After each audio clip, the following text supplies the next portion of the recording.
Assalamualaikum warahmatullahi wabarakatuh. Alhamdulillahirabbil alamin. Al-qail fi kitabihil karim. Inna ad-dina indallahi al-Islam. Wa ma ikhtalafa alladziina utul kitaba illa min ba'di ma jaa'ahumul ilmu baghyan bainahum. Wa may yakfur bi ayatillah fa inna Allaha sari'ul hisab. Wassalatu wassalamu daiman mutalazimaini ala habibina wa syafi'ina sayyidina Muhammadin wa ala alihi wa ashabihi wa azwajihi wa dzurriyyatihi wa ahli baitihi wa man tabi'ahum bi ihsan ila yaumiddin. Amma ba'du. Hadratul muhtaramin, para alim ulama, wabil khusus Romo Kiai Haji Mas Tauhid Bakih, seluruh jajaran Sivitas Akademika IKFA, wabil khusus Romo Kiai Haji Abdus Salam, Dewan Asatidz wa Asatidzah yang saya hormati,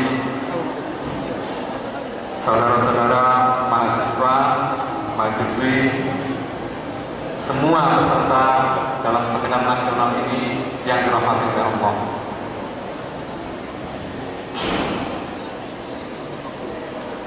Islam itu agama yang sempurna.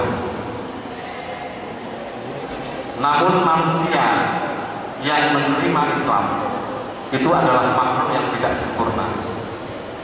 Sehingga antara kesempurnaan Islam dengan ketidaksempurnaan manusia yang menjadi penerimanya itu ada kesenjangan yang cukup lebar. Ada 5 pemahaman tentang agama dalam hal ini Islam. Yang pertama, Islam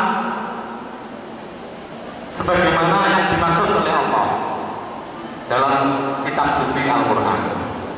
Jadi ketika ada orang mengatakan bahwa Islam itu agama sempurna, Islam itu adalah agama yang sanggup menjawab segala persoalan, itu sebenarnya yang dimaksud adalah Islam sebagaimana yang dimaksud oleh Allah dan termaktub dalam kitab suci Al-Quran.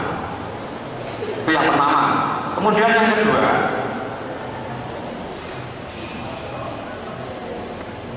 jika diibaratkan Al-Quran itu adalah kumpulan teori, maka perlu adanya sebuah role model bagaimana teori ini dipraktekkan dalam kehidupan nyata.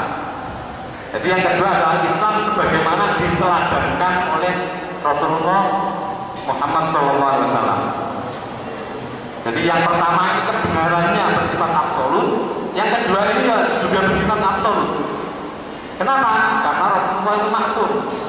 Jadi ketika ada satu amalan yang agak melenceng dari Al-Quran, itu Rasulullah langsung dikoreksi langsung oleh Allah Subhanahu wa Ta'ala. Kemudian yang ketiga, Islam sebagaimana dipahami oleh para sahabat. Nah, para sahabat ini kan macam-macam tingkatan intelektualitasnya maupun frekuensi pertemuannya dengan Rasulullah itu macam-macam. Ada sahabat yang sangat cerdas, ada yang cukup cerdas. Nah, masalah frekuensi juga begitu. Ada yang setiap hari berjumpa dengan kanjeng Nabi, ada yang seminggu sekali berjumpa dengan kanjeng Nabi, ada yang sebulan sekali berjumpa dengan kanjeng Nabi, bahkan ada yang seumur hidup hanya sekali berjumpa dengan Rasulullah. Oleh karena itu, Islam sebagaimana dipahami oleh para sahabat ini sebenarnya sudah bersifat relatif kebenarannya. Cuma karena sahabat itu yang lebih dekat dengan Rasulullah, kecintaannya pada Allah dan Rasulnya itu lebih besar, maka hampir-hampir kebenarannya juga absolut. Bagaimana salah satu hadis menyatakan para sahabat itu ibarat bintang-bintang, kepada siapapun kalian mengambil petunjuk, maka kalian bisa mengambil petunjuk. Kemudian yang keempat, Islam sebagaimana dipahami para ulama. Nah, para ulama ini tidak bertemu langsung dengan kanjeng Nabi, juga tidak bertemu langsung dengan para sahabat, tapi mempelajari Islam dari teks-teks Al-Quran dan hadis Nabi. Nah, Islam dipahami oleh para ulama inilah kebenarannya bersifat interpretatif, tidak absolut lagi. Dan persoalan sudah bukan esensi agama lagi, tapi argumen yang mereka bangun. Nah, yang kelima, Islam sebagai sebuah tradisi masyarakat. Jadi ketika sejarah sudah panjang, nah, orang yang mempelajari Islam itu tidak langsung mendapat kesempatan untuk mempelajari langsung dari sumbernya. Ada bahkan yang mempelajari Islam, menerima Islam itu karena tradisi. Mungkin termasuk saya dan dengan sedoyo. Jadi orang tuanya Islam, lingkungannya Islam, ya jadi Islam. Nah ini Islam sudah mulai bersifat tradisional. Nah, bicara tentang tradisi dan kebudayaan, itu ada satu kaidah yang menyatakan bahwa al-aslu fil adab wal muamalah al-ibadah hatta takun dalilun ala butlani. Jadi sebenarnya dalam ranah kebudayaan dan tradisi yang nanti akan dijelaskan secara panjang lebar oleh Romo Kiai Haji Agus Sunyoto, itu boleh. Jadi tidak langsung semua bid'ah enggak. Jadi dalam ranah tradisi dan kebudayaan itu boleh selama tidak bertentangan dengan ajaran agama Islam. Jadi memang ada tradisi yang bertentangan dengan ajaran Islam, ya nggak boleh. Tapi selama tidak bertentangan itu boleh-boleh saja. Nah, disinilah nanti bagaimana para wali songo berhasil menanamkan Islam di bumi Nusantara ini melalui jalur tradisi, kebudayaan, dan lain sebagainya, sehingga bisa menancapkan Islam pada penduduk Nusantara tanpa harus memberangus tradisi dan kebudayaan setempat yang tidak bertentangan dengan ajaran Islam. Itu nanti akan dijelaskan oleh Romo Kiai Haji Agus Sunyoto.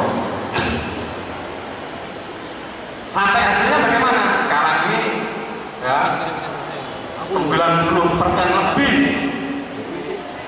penduduk Nusantara itu menjadi Islam. Itu karena jasa dan peran Wali Songo. Sehingga ada job. Itulah bedanya antara Wali Songo dan Wali Jenggot dan Wali Cingkrang. Kalau Wali Songo itu mengislamkan penduduk yang belum Islam, kalau Wali Jenggot itu mengkafirkan orang yang sudah Islam. Jobnya seperti itu. Para peserta seminar nasional yang saya hormati, untuk lebih jelasnya tentang bagaimana peran serta Wali Songo dalam membangun peradaban di bumi Nusantara ini, akan kita dengarkan langsung penjelasan dari ahlinya, okay? Bapak Kiai Haji Agus Sunyoto ini yang menulis buku Atlas Wali Songo, terus Suluk Malang Sungsang, okay? Novel Sesi Hidman, karya beliau. Nanti Anda bisa bertanya, bila kurang puas bisa bertanya, apakah sebelum Islam datang ke Indonesia ini sudah ada agama atau belum? Kalau sudah, agama namanya apa? Apa memang benar Hindu Buddha dan lain sebagainya. Hadirin hadirat yang saya hormati, untuk efektivitas waktu langsung saja kita dengarkan uraian dan penjelasan dari Romo Kiai Haji Agus Sunyoto. Kepada beliau kula semangat.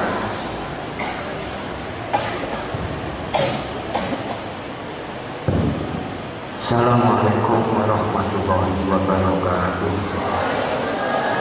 Alhamdulillah, wassalatu wassalamu ala asyrofil anbiya'i wal mursalin Sayyidina wa Maulana Muhammad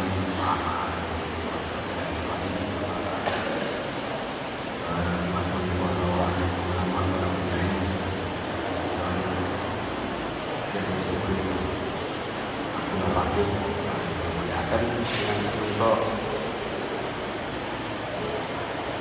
tidak haji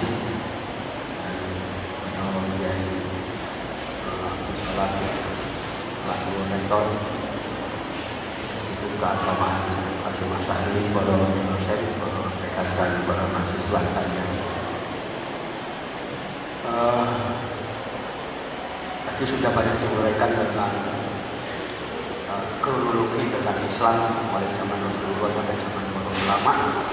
Tapi ada satu hal yang perlu kita jadikan kebijakan ketika saya menulis adalah sebuah contoh.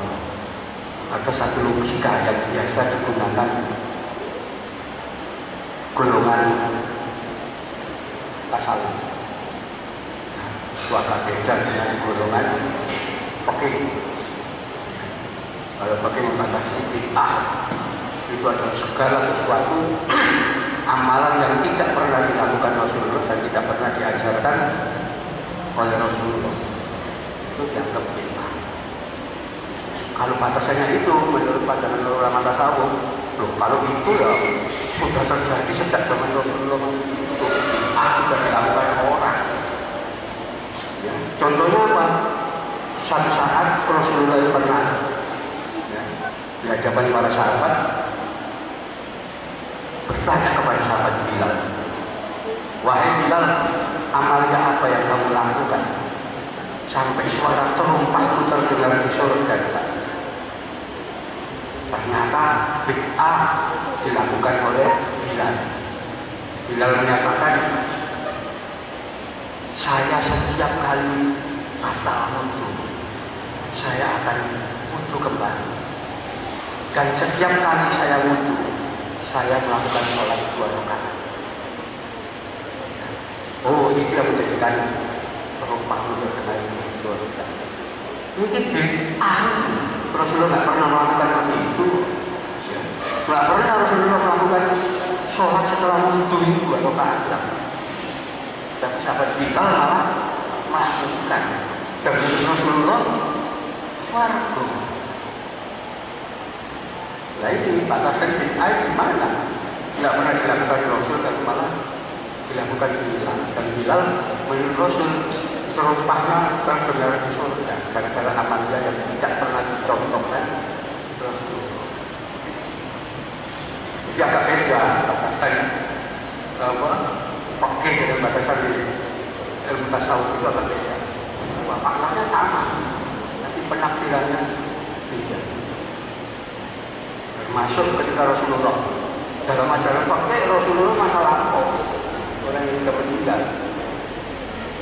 Tetapi dalam ajaran tertentu sampai sekarang Rasulullah masih hidup. Nama beliau abadi. Tidak ada orang seperti Rasulullah namanya setiap waktu disebut manusia. Buktinya apa? Ya contohnya sederhana. Tiap kali kita mendengar azan, itu nama Rasulullah disebut 2 kali. Apa? Kemarin 10 hari yang lalu, setahun yang lalu, 50 tahun yang 100 tahun, azan itu terus. Tidak bakalan berhenti. Selalu menyebut Muhammad Rasulullah. Sampai 50 tahun akan yang datang, 100 tahun yang akan datang, selama azan masih berbunyi, nama Rasulullah disebut. Tidak ada satupun tokoh sejarah yang seperti itu. Mana ada tokoh sejarah namanya disebut setiap hari dalam azan, nanti iqamah juga disebut nama Rasulullah. Belum nanti mau sholat. Sholat itu baca sholawat kepada Nabi apa enggak? Berapa kali sehari? Kalikan berapa ratus juta orang Islam saat dunia. Tiap hari detik menyebut. Itu pandangan orang-orang dari pemikiran tasawuf. menganggap bahwa Rasulullah itu hidup sepanjang waktu. Hanya orang yang tidak tahu aja menganggap beliau itu meninggal 1400 tahun yang lalu. Tapi benar itu. Dan itulah mereka bisa dihubungi sebetulnya. Al-Quran disebutkan wala taqulu lima yuqtalu fi sabilillahi amwatun bal ahya'un. Dan sekali-kali kita katakan orang yang meninggal sebelum mati sesungguhnya itu cuma kita saja nggak tahu. Jadi sudut pandang itu masuk Wali Songo dan seterusnya. Itu sudut pandang beliau agak beda dengan pemandangan ulama dari kalangan fakih. Nah, itu sebabnya ketika Islam disiarkan ke Nusantara, pertama kali dicatat tahun 674 Masehi sudah ada orang dari Timur Tengah yang datang ke Jawa. Waktu itu Jawa masih kerajaan Kalingga. Tahun 674 Masehi. Itu sama dengan masa Muawiyah menjadi khalifah menggantikan Sayyidina Ali. Jadi awal sekali, sahabat-sahabat masih hidup. Itu sudah ada orang Islam yang datang ke sini. Waktu itu raja di Jawa, Raja Kalingga, seorang perempuan namanya Ratu Siman. Tapi sejak kehadiran orang-orang Timur Tengah yang pertama ke Jawa, sebagaimana sebagian dicatat oleh utusan Kaisar Cina dari dinasti Tang, itu Islam tidak bisa berkembang dan tidak dianut oleh pribumi sampai ratusan tahun. Kemudian kira-kira abad 9 Masehi itu ada orang-orang dari Lorestan, itu sebuah wilayah provinsi di Persia sana, datang ke Jawa. Orang Lor, mereka mendirikan tempat di Jawa namanya Loran. Loran itu tempatnya orang Lor. Ya, tepatnya Loran itu di Kudus sekarang. Di Kudus itu di tengah kota itu ada tempat namanya Loran. Itu dulu awal sekali orang Lor datang ke sini. Selain Loran, orang Lor juga tinggal di tempat-tempat lain di pantai utara namanya Leran, Loran, Leran dan seterusnya, itu tempatnya orang-orang Lor. Nah, kedatangan ini dicatat dalam kitab Musorot, digambarkan dalam kitab Musorot. Satu saat Sultan Al-Gabah dari negeri Rum mengirimkan 20.000 keluarga, ya, 20.000 keluarga. Satu keluarga itu bisa 2 orang, bisa 5 orang, bisa 7 sampai 10 orang satu keluarga. Itu 20.000 keluarga datang ke Jawa. Digambarkan hampir seluruhnya mati terbunuh. Yang sisa hanya 200 orang. Artinya jumlahnya 50.000 lebih, 20.000 keluarga itu. Tinggal 200 orang. Dibunuh orang Jin, orang Siluman, penghuni Pulau Jawa. Lalu sisa itu melapor kepada Sultan Al-Gabah, dan Sultan Al-Gabah digambarkan marah besar, lalu mengirimkan para ulama yang dianggap memiliki karomah untuk datang ke Jawa untuk mengusahakan bagaimana Pulau Jawa bisa dihuni umat Islam. Dikirimlah para ulama ke Jawa. Salah satu yang terkenal di antara ulama itu dikenal dengan nama Syekh Subagir, yang dianggap numbari tanah Jawa. Nanti ketemu dengan Hyang Semar dan Hyang Pulau Jawa di Gunung Tidar di Jawa Tengah sana, daerah Magelang. Kenapa ketemu di Gunung Tidar? Tidar itu basa Kawi, bahasa Jawa kuno. Tidar itu artinya kematian, gunung kematian. Jadi pusatnya ya, dewa kematian itu ada di sana. Disitulah Syekh Supadur tanam tumbal di sana, sepakat dengan Hyang Semar untuk melawan penguasa kematian di Gunung Tidar. Nah, itu nanti keturunan orang Lor ya, dari Loresan Persian itu termasuk tersisa di Gresik ya, makam di Leran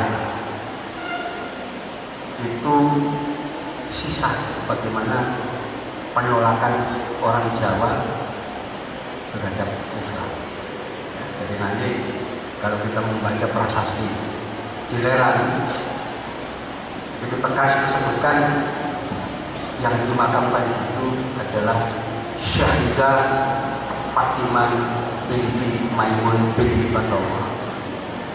Syahidah, orang yang mati syahid, terbunuh beliau. Ya, jadi modelnya begitu Jawa ini. Itu sampai ratusan tahun. Bahkan tahun 1292 sebelum ada Majapahit ya, menjelang lahirnya Majapahit, ada orang Italia namanya Marco Polo. Dia mengabdi kepada Kaisar Kubilai di negeri Cina sana, dan dia pulang tahun 1292 tidak lewat jalur sutra tapi lewat laut. Nah, dalam perjalanan pulang ke Italia lewat laut menuju Teluk Persia, Marco Polo menulis pernah singgah di kota pelabuhan Perang di Selat Malaka, yaitu wilayah Aceh. Marco Polo mencatat di kota pelabuhan Perang sudah ada penghuninya ya, orang-orang Tionghoa, orang Cina. Orang Cina banyak yang berdagang di kota Perang. Dan kota Perang itu hampir separuh dihuni orang-orang Cina. Menurut catatan Marco Polo, semua orang Cina yang tinggal di Perang Muslim, beragama Islam. Penduduk asli Perang, orang Aceh, masih menyembah batu, menyembah pohon, ibadah di gua-gua. Belum Islam. Itu catatan Marco Polo paling tua ya, jadi pribumi Aceh itu malah belum Islam, tapi Cina juga Islam belum. 100 tahun kemudian terjadi pergantian kekuasaan di Cina. Dinasti Yuan diganti dinasti Ming. Kaisar Ming yang ketiga, Yongle namanya, ngirim utusan ke selatan, ke Majapahit, dipimpin Laksamana Cheng Hu. Tahun 1405 Cheng Hu datang ke Jawa. Waktu itu Raja Majapahit namanya Wikrama Wardana atau Hyang Wisesa, mantunya Hayam Wuruk. Cheng Hu mendarat di Tuban dan kemudian mencatat ternyata di Tuban sudah ada orang Cina yang tinggal di kota pelabuhan Tuban. Semuanya beragama Islam. Jadi gak benar kalau ada kelenteng aku usianya 1000 tahun. Cheng Hu itu bolak-balik ke Tuban 7 kali. Belum pernah ada catatan pernah ada kelenteng di Tuban. Kenapa? semua orang Cina di sini Muslim kok. Nggak ada yang Muslim. Baru belakangan nanti zaman PUC baru muncul Cina komunis. Cina asli Muslim semua. Orang-orang dari kantor, Shanghai itu Cina Muslim. Nah, perjalanan Cheng yang pertama setelah menemukan orang-orang Cina Muslim di Tuban, bergerak ke Seksun, daerah Gresik. Cheng pun ternyata menemukan banyak sekali orang Cina di Gresik. Ya. Semuanya Muslim. Malah di Gresik, Cheng memerintahkan untuk menghitung jumlah keluarga Cina di Gresik. Ternyata ada 1000 kepala keluarga Cina Muslim di Gresik. Ini armada dari Cina. Semuanya mencari Cina-Cina Muslim. Ke Surabaya juga ditemukan ada 1000 keluarga Cina, semuanya Muslim. Cheng itu bolak-balik 7 kali ya, ke selatan, ke Majapahit. Kunjungan Cheng yang terakhir itu tahun 1433. Cheng sudah tua. Ya. Dia mengajak seorang juru tulis muda namanya Mahuan. Mahuan inilah yang mencatat perjalanan Cheng ke selatan. Singgah di pelabuhan Sunda Kelapa, sekarang Jakarta, kemudian ke Cirebon, kemudian ke Tegal, Semarang, Lasem, Tuban, Gresik, Surabaya. Perjalanan terakhir. Dan berdasarkan catatan Mahuan, penduduk yang tinggal di kota-kota pelabuhan pantai utara Jawa itu terbagi atas 3 golongan. Yang pertama, golongan orang-orang Cina, seluruhnya Muslim. Seluruhnya Cina beragama Islam, tidak ada Cina agama lain. Yang kedua, sudah mulai ada orang dari barat, orang Arab dan orang Persia yang tinggal di kota-kota pelabuhan pantai utara. Mereka juga beragama Islam. Kemudian Mahuan mencatat yang ketiga, golongan penduduk pribumi. Menurut kesaksian Mahuan, hampir seluruhnya orang pribumi itu masih kafir semua. Ibadahnya di pohon-pohon, batu-batu di gua-gua. Itu kesaksian Mahuan tahun 1433.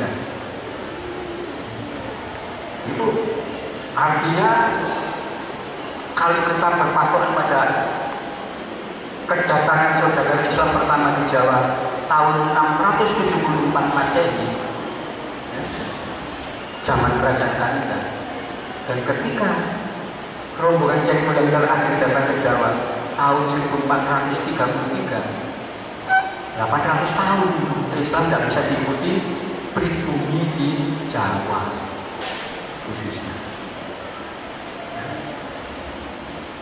800 tahun.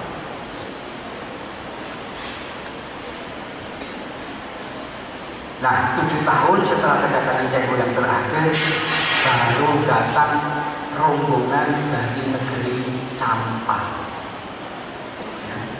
Champa itu sekarang wilayah Vietnam Selatan dan Kamboja. Dulu ada kerajaan Champa, sekarang sudah hilang. Ya. Tinggal ada suku saja, suku Champa di Kamboja dan suku Champa di Vietnam Selatan. Sampai sekarang orang-orang Champa agamanya Islam.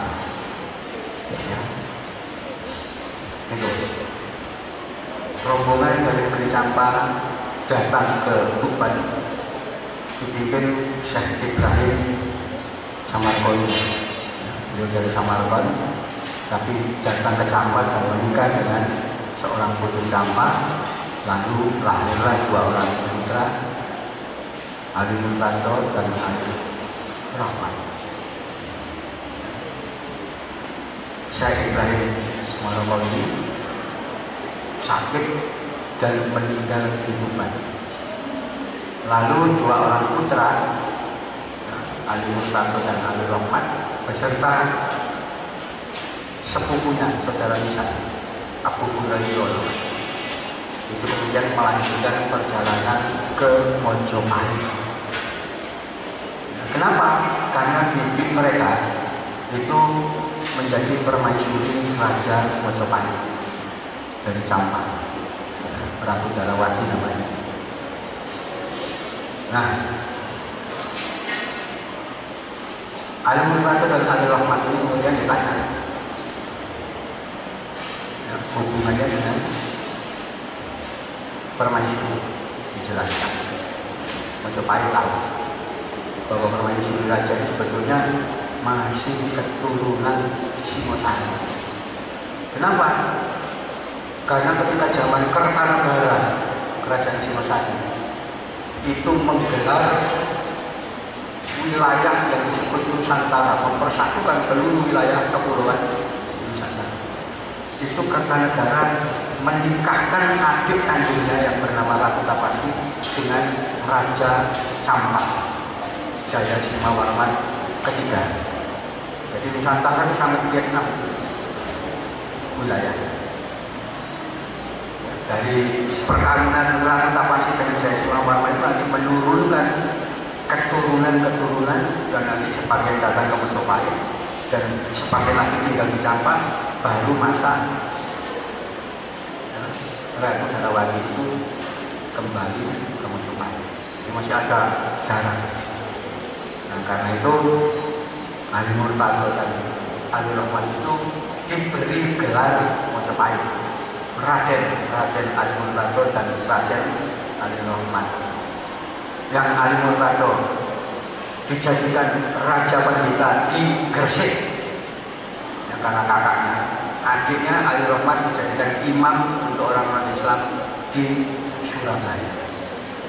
Ali Murtado inilah yang telah dikenal dengan nama Sunan Gresik. Itu kakaknya Sunan Ampel, Surabaya. Itulah awal-awal dakwah Islam.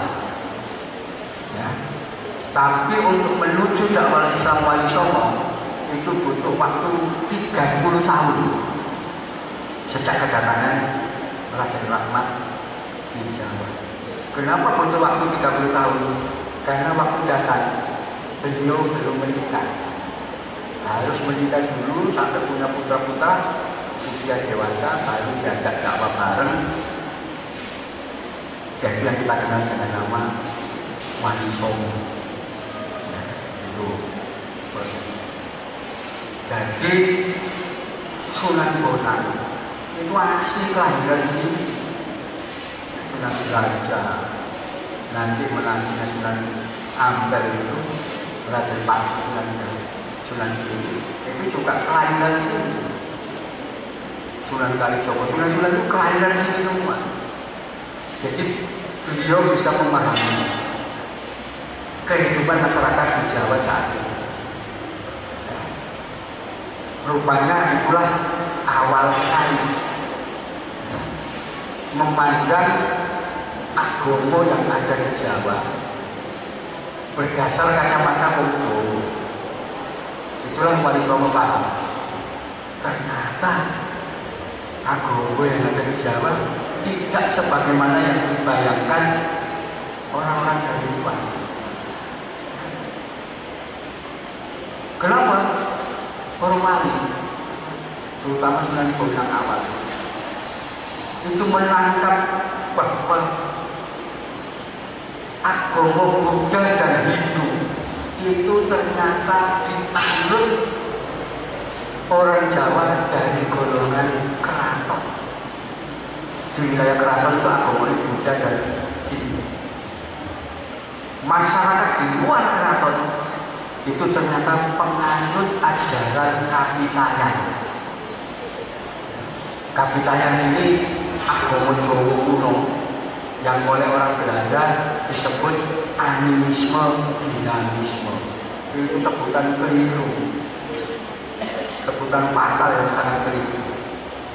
Tapi itu agama kami kan agama itu. Nah, itu sebabnya orang di desa-desa gak kenal dewa-dewa Hindu itu gak kenal. Orang desa itu hanya kenal punden-punden, makam keramat, simbah deso, buyut iki, jana iki. Kenal itu agama asli Jawa, bukan dewa-dewa. Dan agama kami saya ini sesuai namanya, ya, itu karena dia menyembah sesembahan tertinggi yang disebut tanah, sang hyang tanah. Tanah itu basa Kawi, basa Jawa kuno, artinya kosong. Kosakata yang sama dengan tanah itu adalah suruh, kosong, suruh, awak, itu tidak bisa didefinisikan. Penganut saya hanya mendefinisikan bahwa yang disebut taya itu tanreno kinoyomo, tidak bisa diapa-apakan, dipikir tidak bisa, diangan-angan tidak bisa, dimisalkan dari sesuatu juga tidak bisa, namanya taya kosong.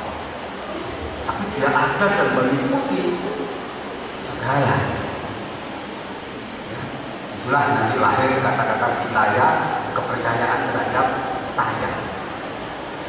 Dan kemudian kepercayaan itu dalam satu amalia disebut satu taya.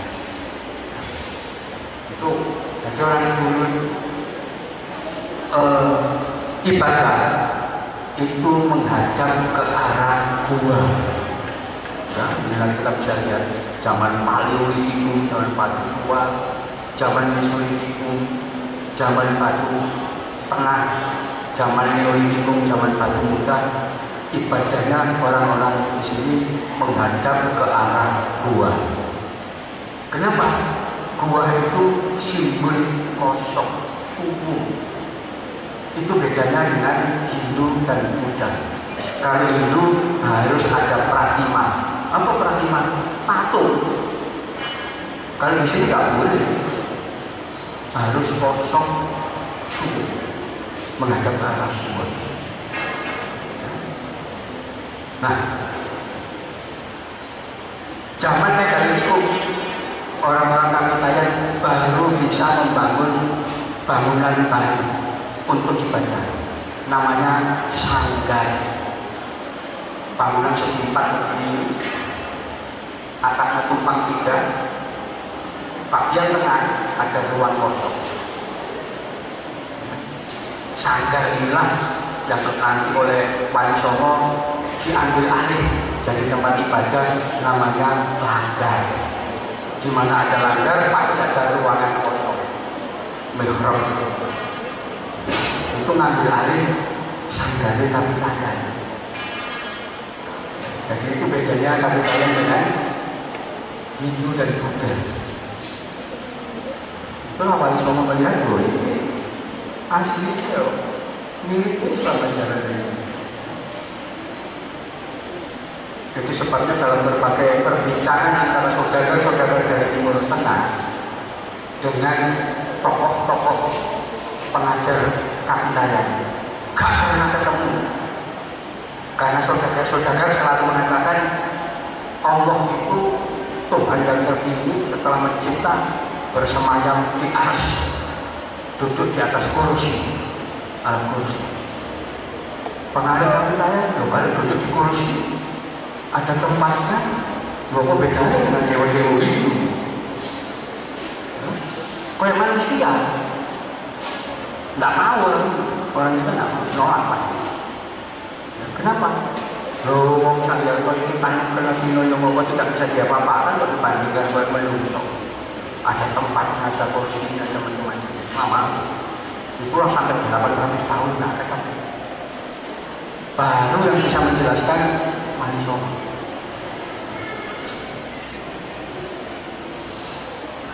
Itu sebabnya zaman Sunan Bonang setelah mempelajari, oh orang-orang Kapitayan ini sebetulnya orang Islam, tapi orang belum membaca syahadat. Islam tapi belum khitan. Islam belum mengenal Al-Quran. Itu simpulan awal yang kemudian disepakati oleh para wali songo. Dan itu tugas wali songo pertama mensyahadatkan semua orang pemeluk Kapitayan. Yang kedua menghitankan semua orang. Dan yang ketiga mengenalkan Al-Quran ya, kepada penganut Kapitayan. Kenapa? Karena mereka melihat kemiripan Islam dengan Kapitayan. Kapitayan itu namanya kalau ibadah menghadap gua atau menghadap mihrab di sandalnya. Itu ada 4 gerakan. Ya. Gerakan pertama tulajeng swadikep. Ya. Berdiri sambil swadikep. Aku dikep itu mendekat ke aku. Jadi berdiri sambil dekat. Itu Kapitayan. Menghadirkan rasa kosong di dalam jiwanya. Pikiran harus kosong, nggak boleh mikir macam-macam. Semua tertuju pada rasa di dalam hati. Setelah itu gerakan kedua, setelah tulajeng ya, dengan swadikep, gerakan kedua tungkul. Tungkul itu melihat ke tanah, tempat asal manusia, dengan memegang lutut, rukun. Setelah itu gerakan ketiga tondem, sujud seperti posisi bayi dalam perut ibunya. Sujud. Setelah itu gerakan keempat tulungku, duduk di atas kedua tumit, persis di kilos. Itu Kapitayan. Itu menghadap ke arah gua atau ke lubang di dalam sangkar. Itulah istilah yang oleh penari Kapitayan disebut sembahyang, menyembah yang. Nanti diambil sama wali songo istilah sembahyang. Kalau Hindu bakti namanya, diambil Kristen dari kebaktian. Jadi agama Jawa itu oleh wali songo diambil istilah sembahyang. Ini menghadap ke arah. Tapi kan ada hal yang beda Kapitayan dengan Islam. Kenapa? Islam itu ada kiblatnya, Ka'bah.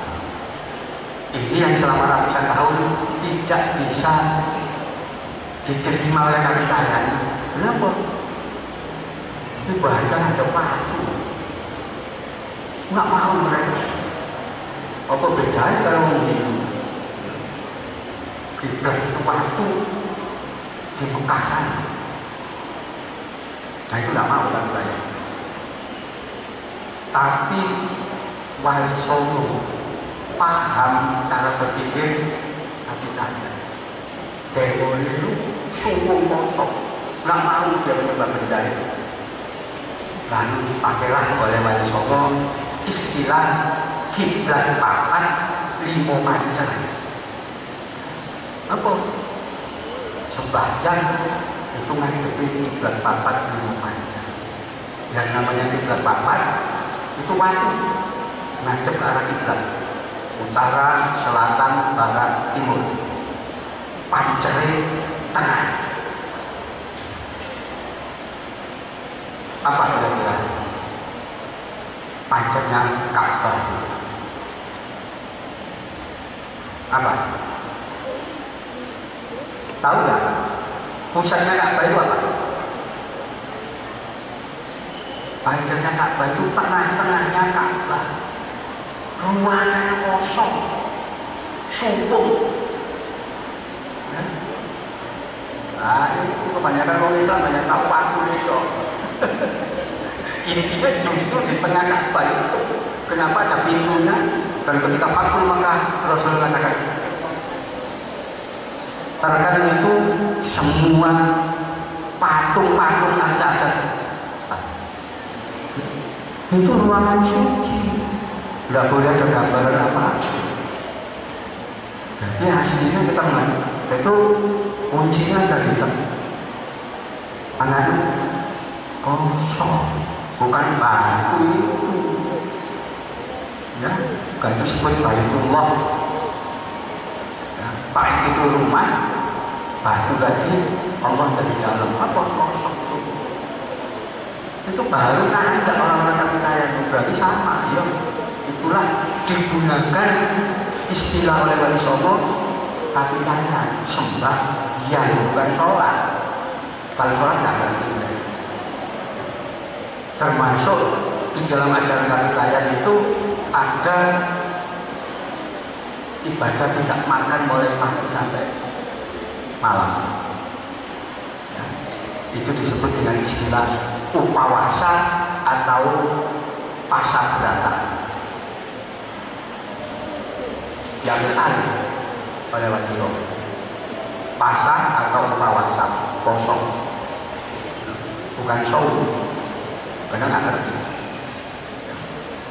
Nah, di dalam Kapitayan itu ada ajaran poso dino itu puasa hari 7. Itu bukan puasa 7 hari, cukup puasa 2 hari tapi nilainya sama dengan 7 hari, yaitu puasa hari kedua dan hari kelima. 2 tambah 5 sama dengan 7, sama dengan 7 hari. Ambil alih sama Wali Songo, diteruskan saja. Kenapa? Hari kedua itu Senin, hari kelima itu Kamis, poso di Senin, terus. Jadi ada agama dulu yang selama ratusan tahun gak dianggap sama keraton-keraton, dijadikan sarana dakwah Islam oleh Wali Songo. Ya. Itu sebabnya ciri-ciri Kapitayan itu kailah ketika Islam datang. Tumpeng lo masih ada, itu tidak ada tumpeng. Tumpeng itu khas Kapitayan. Budaya kabuyutan, tempat buka desa itu Kapitayan. Nggak ada ini. Nanti ada namanya tunggu, itu kuburan yang dikasih rumah-rumah. Itu tempat ziarah, tempat keramat. Itu zaman Kapitayan, zaman Wali Songo nggak dilarang, nggak ada. Ya, jadi itu. Nah, itulah sejak zaman Sunan Bonang jadi imam di Masjid Demak, mulailah dilakukan pensyahadatan massal. Lewat upacara yang disebut gerbek sekaten. Sekaten itu ilahi wong Jawa, ya, untuk membaca syahadatain tidak bisa sekaten, ya. Nah, memang orang Jawa dulu begitu, huruf ain aja tidak bisa jadi ngain itu, ya. Itulah tradisi sekaten dimulai, membawa kurungan tumpeng besar diiringi ribuan orang. Setelah itu rame-rame membaca 2 kalimat syahadat, ya. Itu pensyahadatan massal penganut Kapitayan. Ketika kita baca syahadat berarti nanti tinggal pulang ke rumah masing-masing untuk khitan. Itu tidak hanya menunggu gerbek maulid atau gerbek suruh, upacara sekaten pensyahadatan orang. Dalam kehidupan sehari-hari juga dilakukan usaha pensyahadatan. Contoh Sunan Mudung, ya, itu bapaknya Sunan Kudus. Pertama kali beliau menggelar jadilan. Tahu jadilan? jalan pepang, ya. Membawa jalan pepang gamelan keliling dari satu desa ke desa lain. Tujuannya apa? Mengumpulkan masyarakat untuk nonton jaringan. Setelah itu apa? Diajak membaca syahadat bersama. Ya. Nanti di Ponorogo, Bathara Karo itu membuat reog. Zaman Majapahit nggak ada reog itu. Para wali jalan juga, para wali yang bikin dalam rangka mensyahadatkan masal penduduk dari satu desa ke desa lain. Jalan para wali. Itulah dalam waktu 40 tahun Sakara Jawa Islam semua. Ya, dengan cara model begitu. Mengenalkan Al-Quran dengan cara apa? Sunan Bonang yang memimpin pertama di daerah pedalaman Nganjuk, daerah Singkal. Tradisi kenduren selamatan bacaan. Lingkaran tengah-tengah ada makanan berdoa. Doanya berulang-ulang. Ya tetap aja diambil dari ayat-ayat Al-Quran. Mulai Al-Fatihah, Al-Ikhlas, Al-Falaq, An-Nas, ayat kursi, kemudian surat pertama Al-Baqarah, dan dua surat terakhir Al-Baqarah dibaca. Sampai situ donga. Donga selamat. Doanya diulang-ulang. Allahumma inna nas'aluka salamatan fi wa afiyatan fil jasadi wa ziyadatan fil ilmi wa barakatan fil rizqi. Itu diulang-ulang sebagai tradisi selamatan dan ditanamkan satu pandangan. Wong Jawa nek kepengin selamat wajib selamatan.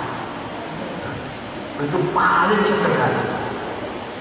Jadi hampir tidak ada orang Jawa sih enggak. Sampai di tempat saya pada sepeda baru di daerah Malang. Rupanya dia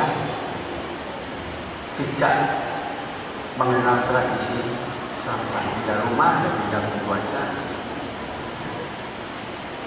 Kemudian beberapa orang datang ke pondok dan cerita, itu ada tetangga baru, Pak. Oh, iya. Tapi itu sanes yang Jawa. Loh, kok saged ngomong Jawa? Boten. Ikut yang Muhammadiyah. Jadi Kak Selamatan dianggap itu wong Jawa. Ya, pandangan itu. Kenapa? Karena Selamatan itu identik dengan Jawa. Jadi wong Jawa mesti selamatan. Itu dari dalil. Kenapa? Ajaran Wali Songo kayak begitu. Jadi untuk syahadat khitan menggunakan Al-Quran lewat selamatan. Jadi sampai sekarang itu ajaran Wali Songo di pedalaman masih kuat. Ya. Wong Islam itu cirinya syahadat khitan selamatan. Takbiran, ya, yasinan, tapi sholatnya cuma 2 kali setahun. Idul Fitri sama banyak ini. Nah, ini pelan-pelan dong harus ada perubahan. Ya, bahkan sudut pandang itu masih kuat ya misalnya.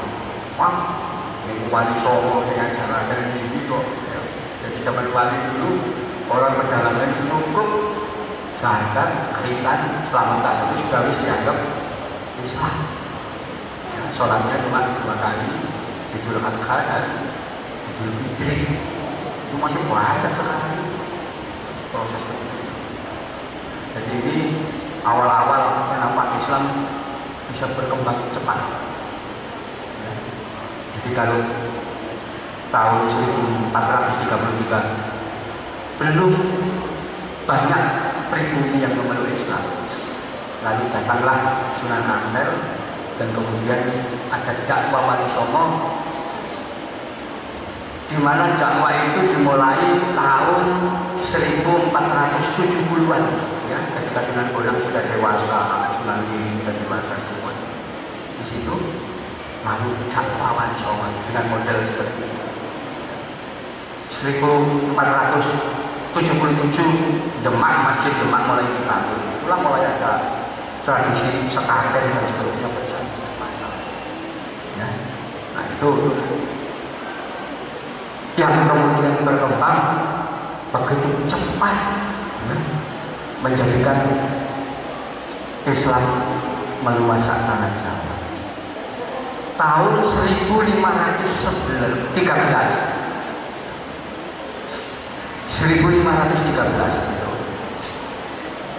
itu untuk pertama kali ada orang Portugis datang ke Jawa, namanya Tomideres ya. Jadi kalau dakwah Wali Songo dimulai tahun 1470 dan tahun 1513, artinya 40 tahun setelah dakwah Wali Songo, ada orang Portugis bernama Tomideres datang ke Jawa. Dia tinggal selama setahun di Jawa. Tomideres mencatat seluruh penduduk Jawa di pantai utara beragama Islam. Artinya dalam tempo 40 tahun Wali Songo mengislamkan sak tanah Jawa, Pancen, Caret seluruhnya. Menurut catatan Tomideres, kerajaan Mojopahit yang bukan Islam masih ada tapi di pedalaman. Dia masih punya pasukan kuat tapi sudah di pedalaman. Yang Islam seluruh Pancen Utara 40 tahun. Ini yang menjadikan para sejarawan banyak yang tidak percaya ya. Bagaimana dalam 40 tahun Islam bisa berkembang begitu luas ya. Apalagi dari Giri itu paling ekspansif ya. Kenapa? Santri Giri dikirim itu sampai ke Kutai, dikirim sampai ke Buton, ke Goa, ke Bone, dikirim sampai ke Maluku, sampai ke Ternate, Tidore dan seterusnya ya. Sampai ke Jawa Barat, sampai ke Nusa Tenggara dan seterusnya. Itu dari Giri. Saya dapat ke berbagai tempat. Oh ternyata hubungannya dengan Sunan Giri semua. Terutama masa Sunan Praten itu ekspansinya kemana-mana dari itu. Nah, itu kalau ada pesantren gede di luar daerah, misalnya di Jawa Barat, itu ada Torekon Satoria di Pamijahan, dipimpin Syekh Abdul Muhyi. Itu keturunan dari Giri. Kenapa ada prasasti? Beliau keturunan dari Giri. Nanti termasuk Syekh Datuk Ribandang ya. Datuk Jitiro, Datuk Patimang, itu 3 datuk dari Aceh. Itu santri ini nanti yang akan nyebar Islam di Sulawesi. Jadi 3 datuk, Datuk Jitiro, Datuk Patimang, Datuk Ribandang. Ngajinya di Giri. Beliau itu yang mengislamkan Raja Goa pertama, Sultan Alauddin. Itu kakek buyutnya Sultan Hasanuddin, Islam pertama. Nanti di Buton, nanti semuanya ada catatan bahwa 3 datuk itu dari Giri asalnya. Apa? Santri di sini. Nanti termasuk di Ternate itu santri dari Giri. Ya. Kopiah ini cirinya santri-santri dari Ternate. Karena santri Jawa nggak mau pakai kopiah, semua pakai destar, pada udeng gitu. Hanya santri dari Ternate itu yang menggunakan kopiah. Jadi penciptanya kopiah ini orang Ternate, nanti yang akan jadi kaicing, jadi sultan di Ternate. Jadi ini asalnya sekalipun di Gresik, tapi yang konsep ini orang-orang Ternate, karena hanya orang Ternate yang pakai kopiah. Jadi sebabnya dinasionalisasi zaman Bung Karno dulu, kita pakai nasional di Indonesia. Jadi luar biasa ini. Tapi ada satu hal yang unik karena Sunan Giri itu keturunan dari Belambangan. Di Belambangan tidak ada dakwah Islam dari rupanya ada kesepakatan tidak saling mengganggu. Jadi Giri sampai ke Ternate sampai ke Maluku, Belambangan tidak ada orang Indonesia.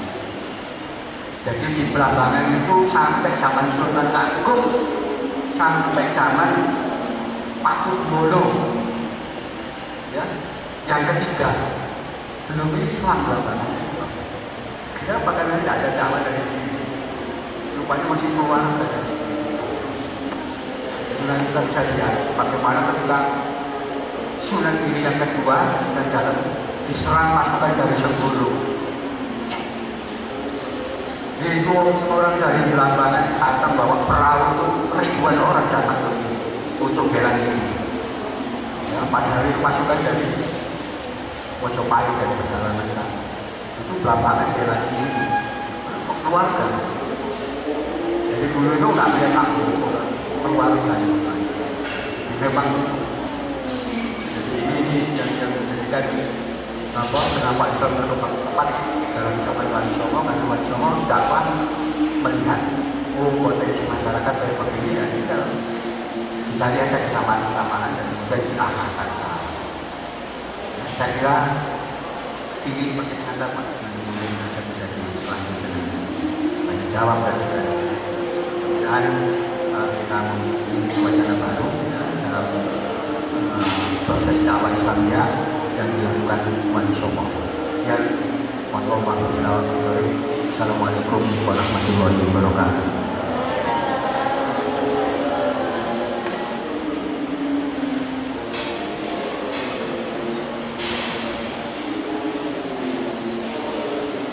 Hadirin hadirat yang dimuliakan Allah, tadi paparan dan penjelasan dari Bapak Haji Agus Winoto tentang bagaimana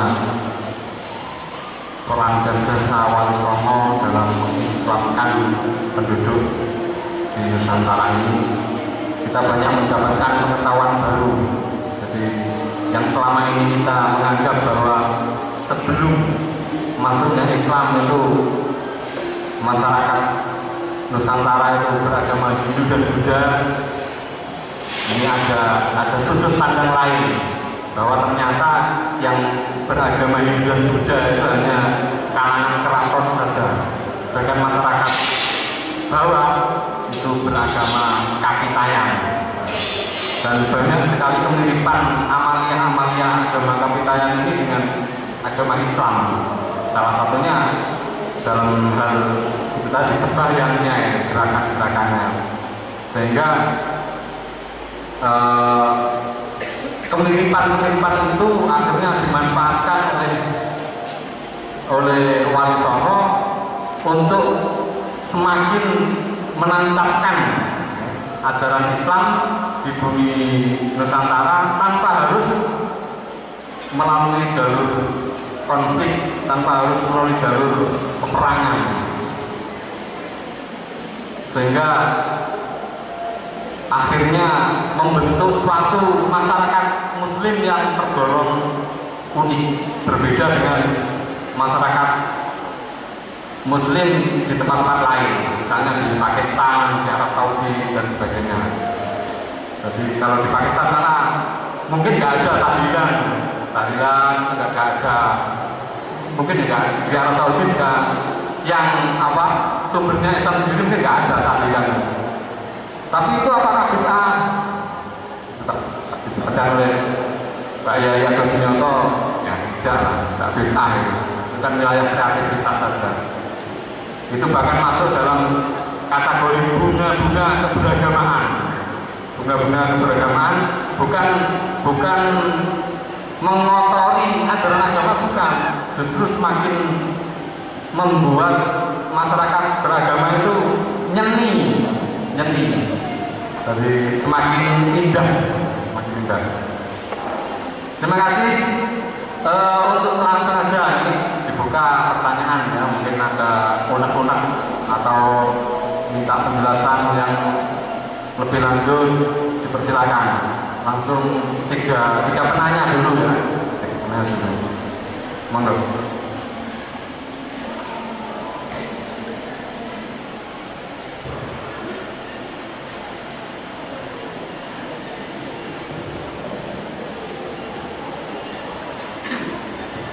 Yang per putri. Nah, ya. Jadi langsung.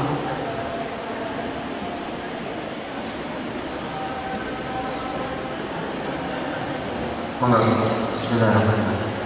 Assalamualaikum warahmatullahi wabarakatuh. Nama saya Ahmad Bayhaqi dari Gresik. Saya mau tanya Kiai. Sebelumnya saya ucapkan terima kasih banyak jazakumullah khairan jasa atas kedatangannya. Saya juga sudah membaca bukunya Kiai Atlas Wali Songo. Saya ingin tanya yang pertama mengenai sedikit berkaitan dengan buku tersebut, yaitu jenengan mengutip bahwasanya Islam yang dari Campan itu berasal dari Persia. Dan Islam yang ada di Campan itu madhabnya adalah madhab Syiah sesuai dengan kutipan jenengan dari SI Fatimi terkait masuknya Islam di Malaysia. Itu yang jadi unek-unek kami, jadi bagaimana misalkan kalau memang benar demikian, kok tidak yang tersebar atau yang disebarkan oleh Mbah Ibrahim Asmorokondi dan keturunannya ini kok tidak menjadi Syiah, tapi justru malah menjadi Ahlus Sunnah, khususnya dalam mazhab Syafi'i. Yang jadi unek-unek kami juga Kiai yang dengan juga menulis, padahal sebelumnya itu para wali songo itu seperti Syekh Samsudin Al-Wasil, Syekh Abdul Qadir, Sultan Malik Soleh dan Sultan Malik putranya Sultan Malik Gohir itu semuanya Syafi'i. Itu semuanya bermadhab Syafi'i seperti yang dengan kemukakan di dalam buku tersebut. Itu bagi kami kok memunculkan tanda tanya, apakah jenengan sudah meyakini apa yang ditulis oleh S.I. Fatimi tersebut. Dan saya sudah mengecek keadaan, sedikit mengecek keadaan di Persia di saat zaman Wali Songo itu. Yang kami temukan, data-data yang kami temukan, justru Persia di saat itu dikuasai oleh mazhab Syafi'i, seperti pengarangan Sida Al-Asbihani, Al-Imam Al-Bayhaqi dan juga Asyirazi itu di daerah Persia. Yang kami temukan seperti itu. Tapi kenapa S.I. Fatimi di situ dan jenengan juga di situ ulama Syiah Islam di Campai itu adalah aliran Syiah. Yang kedua, ya sedikit referensi jenengan terkait pelayan dari Muslim Ibnu Battuta, Al-Qaswini dan Al-Warismi itu kenapa tidak mohon maaf tidak disebutkan atau tidak jenengan kutip di Atlas Wali Songo. Terima kasih, sekian dari saya. Kurang lebihnya mohon maaf. Assalamualaikum warahmatullahi wabarakatuh.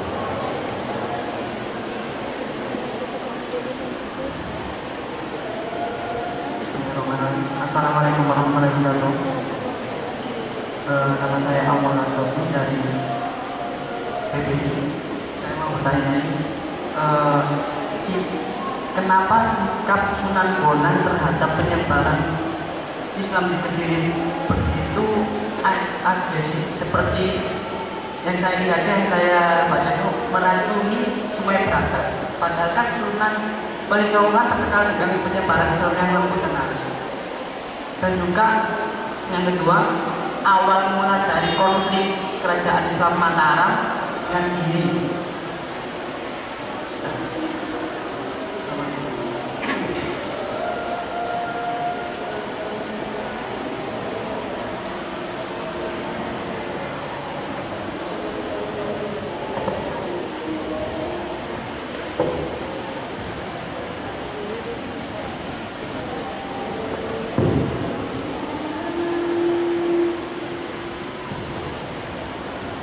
Assalamualaikum warahmatullahi wabarakatuh.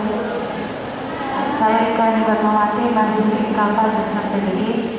Nah, di sini saya ingin menanyakan tentang penyerangan Demak terhadap Majapahit. Apakah sebenarnya di sini saya juga kurang paham tentang Wali Songo. Saya hanya sedikit tahu apakah penyerangan tersebut itu memang untuk mengislamkan atau menghancurkan kerajaan Hindu, atau itu ada hubungannya dengan kedatangan Portugis ke Nusantara. Itu seperti apa? Kemudian saya mau tanya tentang ilmu kejawen, itu apakah benar itu tentang tasawuf yang dicampur adukan dengan Jawa kuno? Terus saya mau tanya lagi,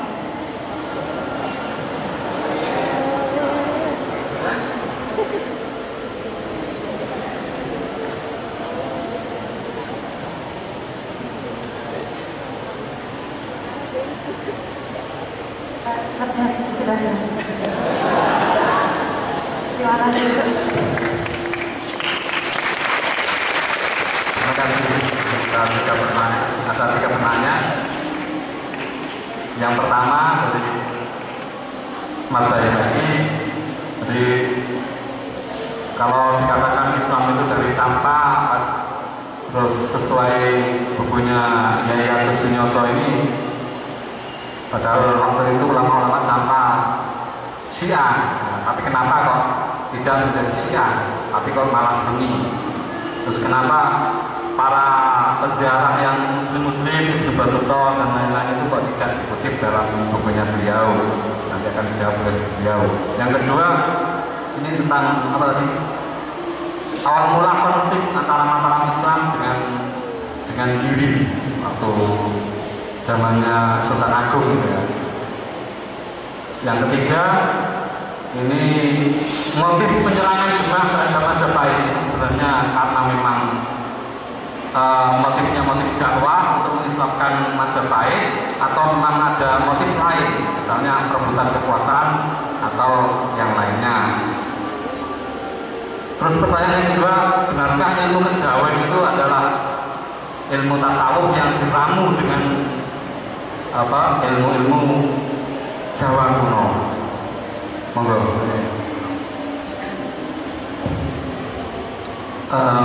Sumber yang saya gunakan khusus untuk campak itu dari tulisan Kabaton, ya, itu orang-orang Prancis.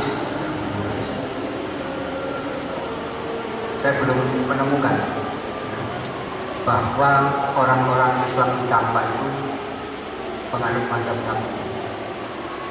Cuma mengatakan penganut Syiah sangat kuat, tetapi orang di Campak tidak paham bahwa itu Syiah. Jadi Syiah itu mengajarkan ajaran tanpa dia menyebutkan ini Syiah. Dan masa era Wali Songo belum disebut hal-hal yang berkaitan dengan masa-masa fakir itu belum ada. Jadi para wali itu betul-betul guru torikot. Karena itu beliau mendapat gelar susunan atau sunat. Itu gelar Hindu. Gelar Hindu untuk seorang guru yang melakukan medrisa. Medrisa itu membaikan. Itu nama lokal. Susunan itu artinya syekh yang juga membaiat seseorang dalam ilmu kerohanian. Memang belum bicara soal fakir dan seterusnya. Baru belakangan aja ketika mulai muncul sekolah baru dipersoalkan. Karena yang mempersoalkan Islam di Indonesia pertama kali itu orang Belanda namanya Sluk Berbrose. Dalam tulisan Islam pada Nederland ini dia menyatakan Islam di Indonesia itu bukan Islam yang sebenarnya, Islam topeng aja. Di dalamnya itu ada unsur-unsur Islam. Ada orang selamat pahala, ada kubur, percaya batu akik, percaya keris, percaya macam-macam, percaya. Itu bukan Islam. Lalu pikiran seluruhnya diikuti oleh orang-orang yang dididik di sekolah yang ditanggung oleh Belanda. Itulah orang didikan sekolah itu kemudian mengikuti pandangan Slowik. Tapi ada bedanya. Kenapa? Karena mereka anak-anak orang Islam. Ketika Slowik mengatakan Islam di Indonesia yang topeng, di dalamnya itu ada tradisi-tradisi dari non-Islam. Maka anak-anak didikan sekolah kemudian mengarahkan Islam di Indonesia itu ternyata Islam yang sudah kecampuran penyakit tinggi, tahayul, bid'ah, khurafat, nuduh amal-amal sebagai bid'ah dan seterusnya, beneran ditawarkan. Itulah mulai muncul. Ya. Sampai kemudian orang Kiai mengatakan kita itu Ahlus Sunnah wal Jamaah. Ya. Menganut al-madzhabul tanpa mengikuti empat mazhab. Nah, kalau kita mengikuti empat mazhab, ya, apa begitu saja? Mazhab Sunni ini sama sekali tidak berhubungan dengan mazhab Syiah. Kenapa? Imam Malik muridnya siapa? Muridnya Imam Ja'far Shadiq, Imam Syiah. Imam Abu Hanifah muridnya Imam Ja'far Shadiq. Imam Malik punya murid Imam Syafi'i. Imam Syafi'i punya murid Imam Malik. Bukan aja sebetulnya. Nggak bisa kita hitam putih si Sunni. Kemudian apa? Si aku mesti bukan Islam juga bisa. Kenapa? Dalam sejarahnya tidak ada hitam putih saling pengaruh mempengaruhi.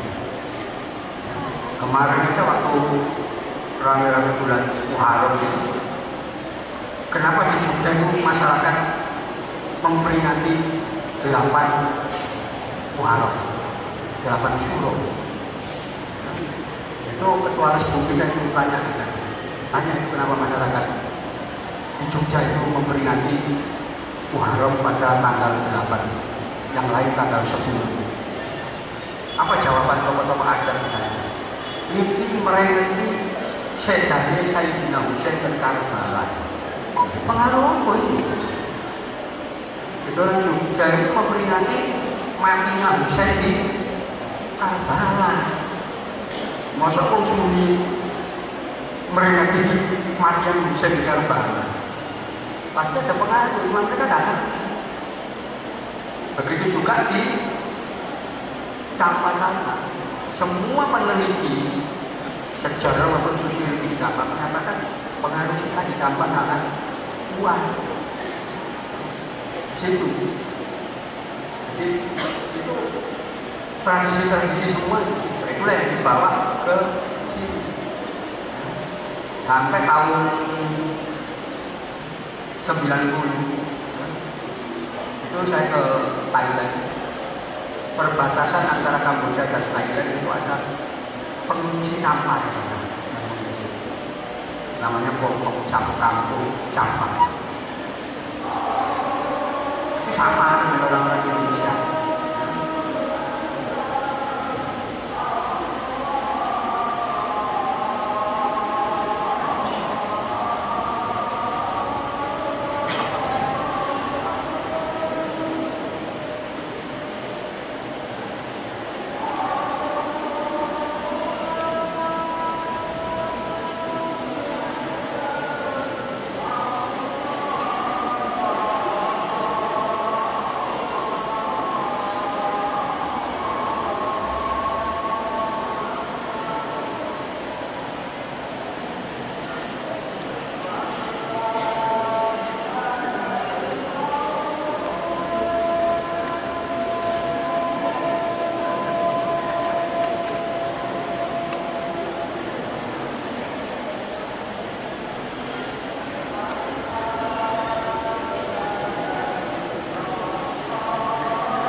Jadi saya lanjutkan ya, bahwa tidak ada satu paham itu hitam putih saling pengaruh mempengaruhi. Kita ambil contoh kalau bulan Muharram orang-orang itu membikin bubur, itu tradisi mana? Untuk memberikan siapa? Bikin bubur suruh. Nggak ada tradisi bikin bubur suruh juga. Aku ada pengaruh. Nah, ini Syakban juga masih dari perdebatan.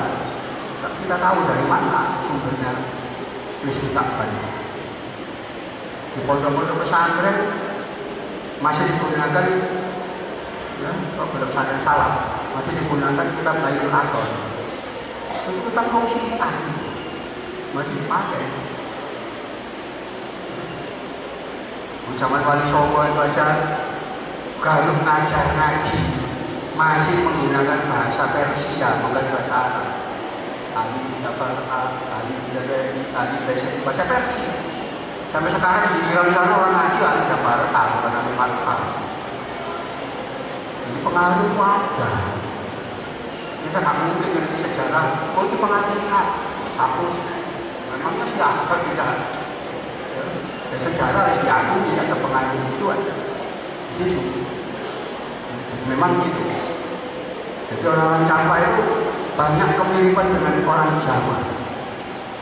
Yang saya lihat waktu di Kompol Cam di Thailand itu ada orang melahirkan di depan pintu itu ada sesuatu dikasih bunga kemudian dikasih lampu. Saya tanya apa itu? Ya, itu ari-ari bayi ditanam di depan rumah kemudian dikasih lampu. Saya lihat dulu kan melahirkan kan juga sama. Hari-harinya ditanam juga dikasih lampu. Sekarang aja sudah ada. Dulu masih campur. Masih. Nah, mereka kalau terawih macam 23 rakaat. 23 rakaat. Yang 20 rakaat itu terawih. Kemudian 3 rakaat itu. Nah, rupanya ada perbedaan.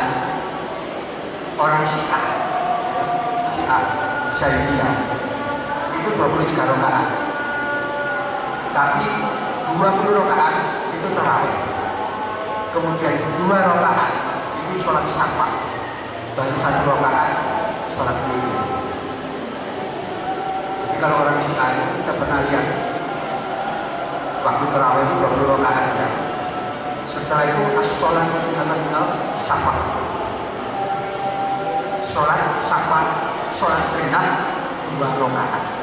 Setelah itu sholat witir. Itu yang asli orang-orang Syiah Zaidiyah itu kalau sholat seperti sama-sama 3 rakaat.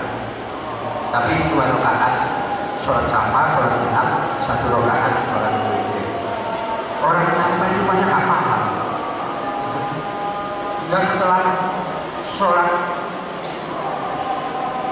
20 rakaat, ya, sholat 20 rakaat, dia sholat 2 rakaat, tapi nganggep sholat witir. Gak itu langsung, ya. As-sholatu sunnatul witri rakaat ini. Saya sholat ganjil 2 rakaat. Aneh. Kalau sholat ganjil 2 rakaat. Habis itu baru 1 rakaat. Karena saya nggak ngerti. Jadi orang Jawa ini juga nggak tahu kalau itu pengaruh Syiah zaman dulu. Seperti orang Jawa juga nggak ngerti itu pengaruh Syiah itu. Kenapa? Karena dulu nggak pernah dibahas masalah yang berkaitan dengan kopi, dengan mazhab-mazhab itu nggak pernah dibahas. Nah, itu nanti tambah dalam kalau kita bongkar itu pengaruh di Jawa ternyata sangat kuat. Di situ. Karena itu ada salah seorang anggota Majelis Ulama itu di Jakarta. Dia keberatan saya memasukkan dalam situ ada pengaruh Syiah Zaidiyah. saya mau diundang minta pertanggung jawaban. Saya katakan, kita itu terbuka karena apa yang pengetahuan. Kalau memang ada yang tidak setuju, ada pengaruh syiah dan dia dalam proses islamisasi di Nusantara, saya akan hapus tak sindirkan. Tapi dia harus tanggung jawab.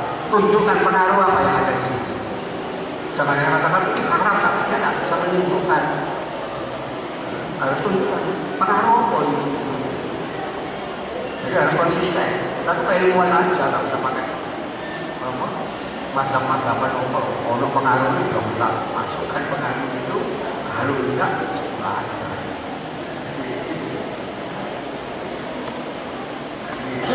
Jadi tadi kemudian yang berkaitan dengan Majapahit. Majapahit itu bukan agama itu rebutan kekuasaan antar keluarga. Ya. Kenapa? Prabu Kertawijaya itu istrinya 34, ya. Sebagian muslim, ya. Seperti Ratu Darawati dari Campa itu muslim, Ratna Simbanci itu Cina muslim. Itu nanti akan melahirkan keturunan raja-raja muslim. Jadi dari 34 istri, Prabu Kertawijaya itu punya anak 117. Sebagian diantaranya muslim. Inilah gerakan Islam bergen-gen itu karena keluarga Raja Majapahit memeluk agama Islam.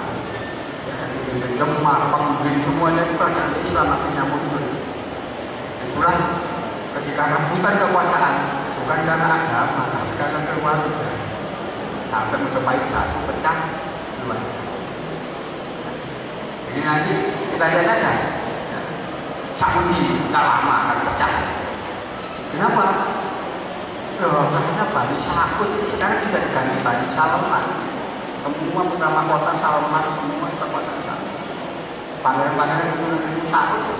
Yang atas sini kan pasti melawan mereka yang bisa diganti dua. Majapahit juga begitu. Jadi keturunan itu tadi taruh dalam rebutan kekuasaan. Jadi bukan karena agama ke arah kekuasaan. Jadi ini yang perlu kita pahami, bahwa sebagaimana ditulis James Pekok dan peneliti lain, Islam yang masuk di Indonesia itu adalah Islam tasawuf yang begitu cepat melakukan asimilasi dengan tradisi budaya lokal. Itu sebabnya logika berpikir orang-orang Islam di Nusantara ini beda dengan luar negeri. Pertama-tama, logika berpikir yang dibangun oleh Wali Songo. Beliau melihat kenyataan masyarakat yang tinggal di wilayah Indonesia itu adalah masyarakat yang tinggal di lumbung makanan. Tidak ada negara di dunia yang penuh limpahan makanan seperti Indonesia. Tiap desa, tiap pertumbuhan itu ada lumbung. Bahkan rumah orang-orang kaya tertentu itu punya lumbung makanan. Itu sebabnya kalau kita mau mempelajari dalam bahasa Jawa kuno, Sunda kuno, Melayu kuno, Bali kuno, tidak kita temukan kosakata yang sama maknanya dengan miskin.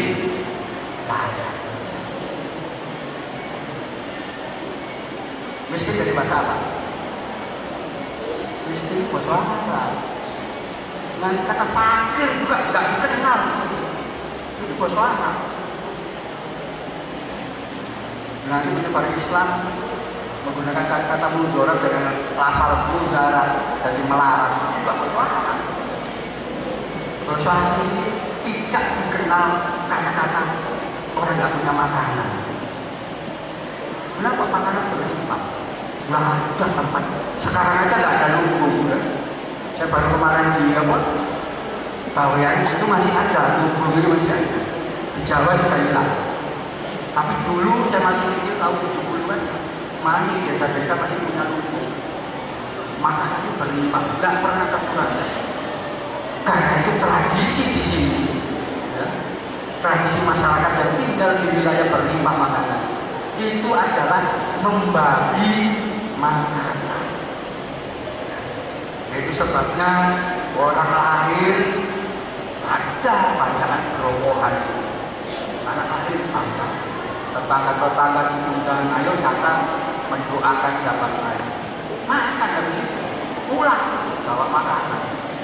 7 hari puput pusar setelah bayi lahir, tonggo diundang semua berdoa, makan, pulang bawa makan. Selama 36 hari setelah saya balik, ada lagi selamatan lagi. Terus turun tangan sampai nanti hitam, sampai nanti kawin. Isinya berdoa, makan, pulang bawa makan. Makan kenapa? Mereka memang orang tinggal di lubung kan. Jadi wajib membagi makan. Justru kalau tidak bagi makanan, itu mau bakil, mau doldi. Cara pandang manusia itu. Sampai orang mati pun makan kok kita masih. Yang namanya ngaji, yuk makan, nggak makan. Ini kan ngaji. Masih ada kue, minuman, makanan, masih nggak makan. Kenapa? Kita harus syukur. Tinggal di wilayah yang berlimpah makanan. Itu sebabnya bukti bahwa kesimpulan kita harus membagi makanan. Sulit loh mencari definisi miskin itu di Indonesia. Nggak pernah ada kekurangan pangan. Kita itu kalau mempelajari mulai zaman kuno, bangsa ini tidak pernah mengenal apa yang dinamakan kekurangan pangan atau mati kelaparan. Nah, orang Indonesia itu hanya 3,5 tahun mengalami masa sulit pangan.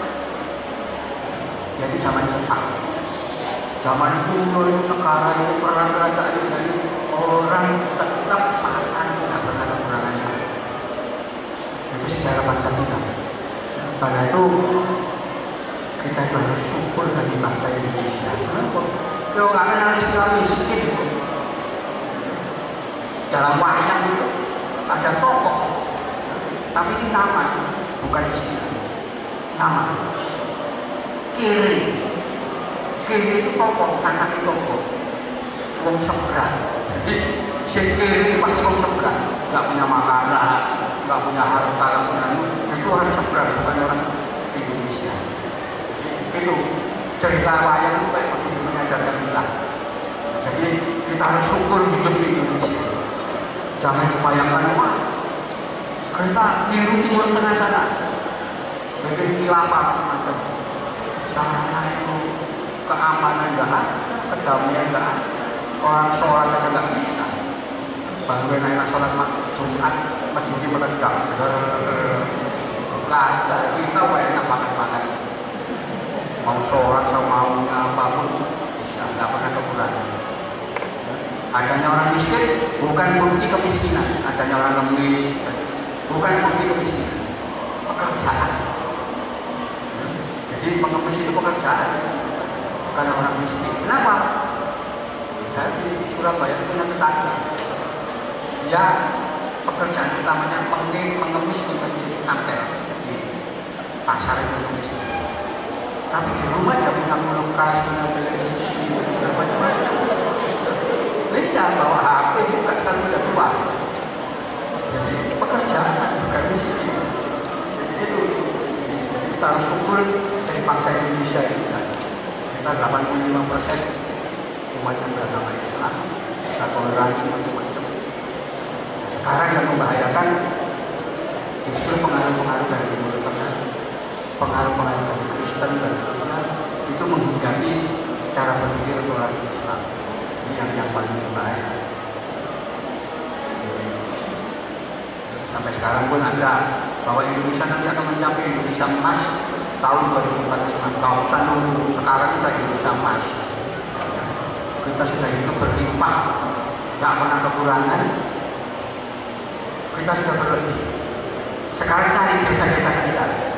Hitung berapa jumlah warga yang tidak punya sepeda motor. Hitung jumlah warga yang nggak punya televisi, yang nggak punya motor. Sulit. Mana ada negara begitu? Tiap hari jalan macet. Kenapa? Mobil bertambah, sepeda motor bertambah, jalannya macet. Artinya jumlah orang yang punya mobil dan punya sepeda motor dari waktu ke waktu meningkat sampai macet jalan. Gue sih tak syukur. Saya kepingin suasana bagaimana perang-perangan bom-boman sampai sekarang. Anak-anak tuh kita lihat fakta saja. Fakta ini kita hidup sudah lah berlimpah. Negara kita enak. Misi-misi presiden itu bebas sekali. Oh, di WA, terus di Wiyono Jokowi bisa tahu begitu. Wah, negara begitu. Kalau tahu di Wiyono, Rodo, hilang. Si Sakar itu bebas kita. Harus syukur lagi Sakar itu masih dalam syukur orang. Kira-kira itu. Mudah-mudahan bisa tetap diberi rasa diri kita hidup yang makmur dan bebas dan Islamnya itu mayoritas dan masyarakat merasakan kebebasan. Kita mensyukuri nikmat dari Allah. Sekian, Assalamualaikum warahmatullahi wabarakatuh. Terima kasih Pak Kiai Haji Agus Sunyoto yang memberikan penjelasan dan gamblang. Sebenarnya ini masih banyak yang mau nanya ya. Tapi terkendala waktu. Ini waktunya tinggal 10 menit. Tinggal 10 menit terkait dengan perizinan di panitia. Ini gimana, ini dilanjut apa ditutup ini? Satu lagi penanya. Dan karena tadi penanya dari laki-laki 2, yang putri hanya 1, biar lebih adil. Sekarang tambah 1 lagi dari mahasiswi. Ya. Langsung tutup poin. Terus kami mohon pada Pak Yai Agus Sunyoto nanti dijawab secara singkat. Monggo.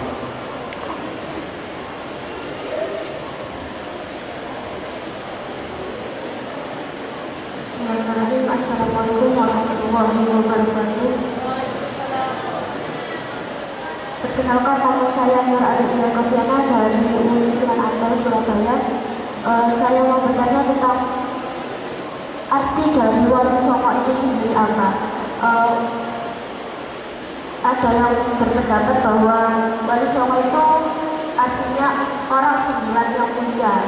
Terus ada yang berpendapat lagi Wali Songo itu tempat 9 yang mulia. Itu yang menjadi tempat itu yang mana? Terus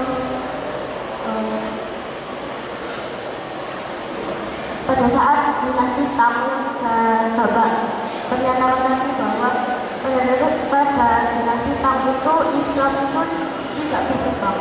Itu kenapa? Terus faktor-faktornya itu apa saja kok bisa Islam pada saat itu tidak berkembang? Lalu yang selanjutnya itu tentang kenapa Wali Songo itu orangnya itu yaitu seperti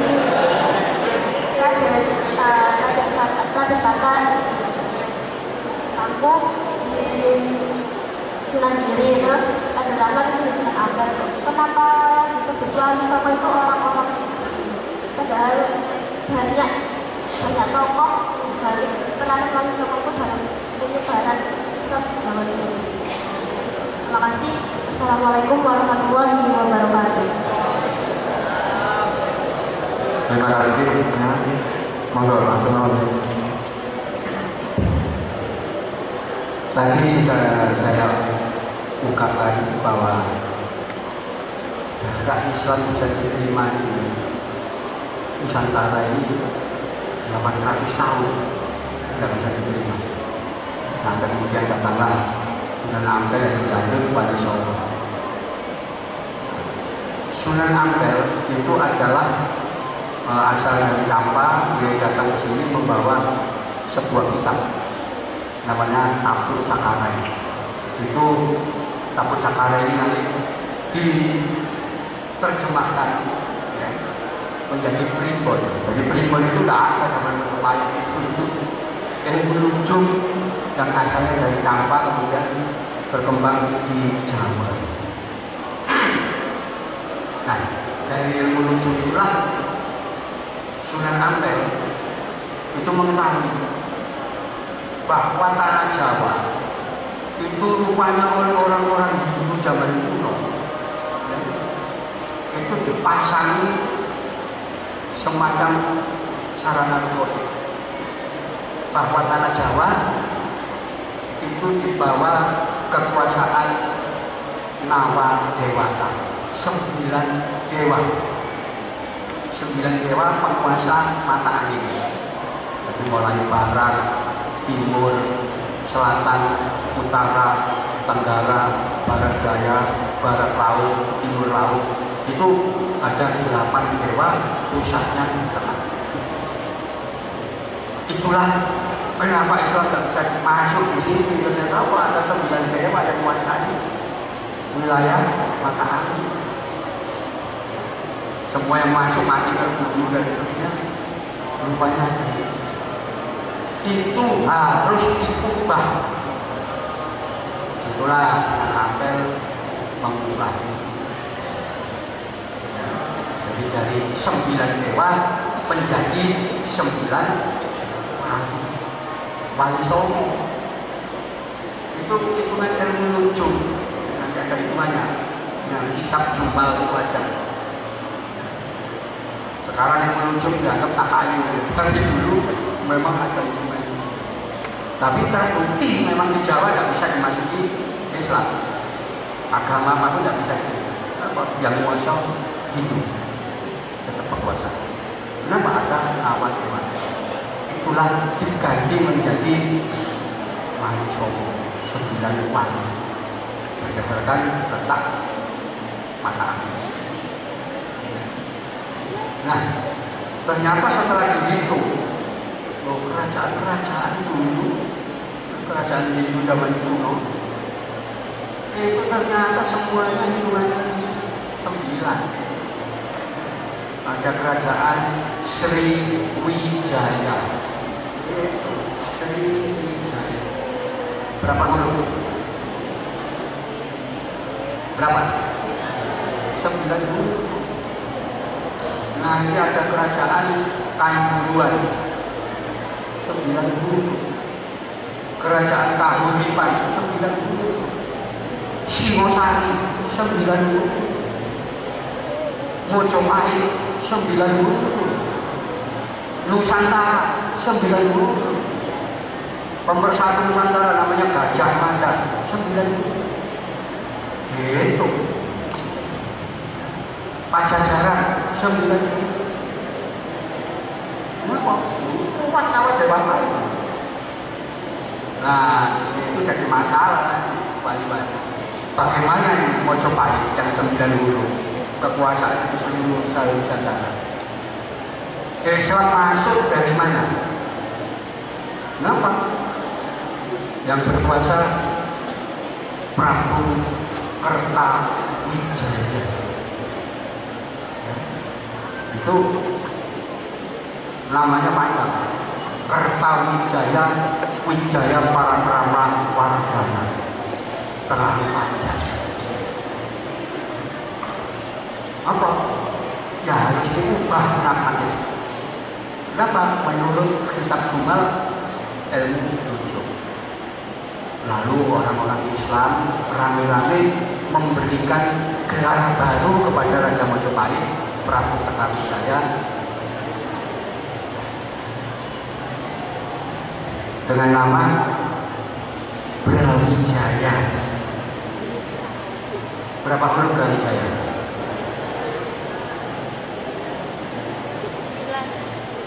9 huruf. Disitulah keturunan Kertawijaya Brawijaya ini nanti menurunkan Aryo Damar, Adipati Palembang Muslim, Raja Pasar Demak Muslim, kemudian apa?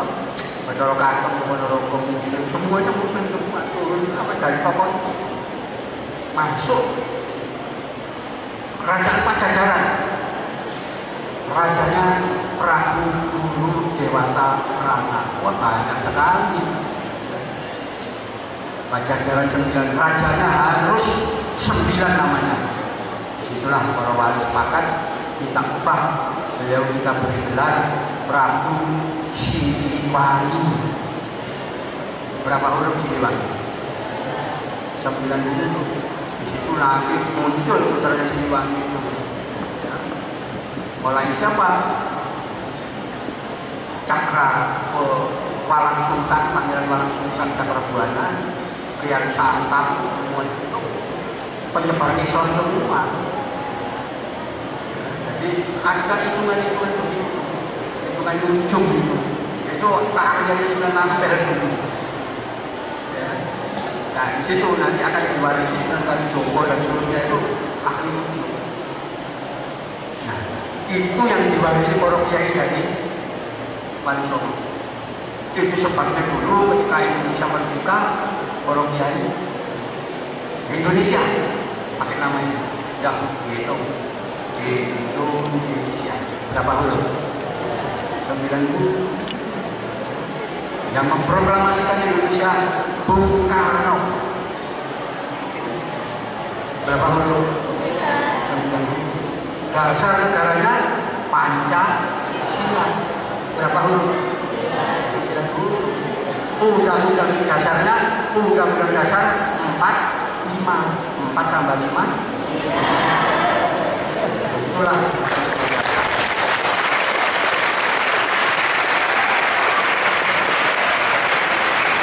Jadi hitungan Wali Songo itu digunakan oleh orang yang sampai sekarang. Kalau nggak diubah ketenawan dewata, ya Islam nggak bisa berkembang. Karena itu untuk mendesak Islam sulit. Kenapa? Siapa yang bisa mengubah?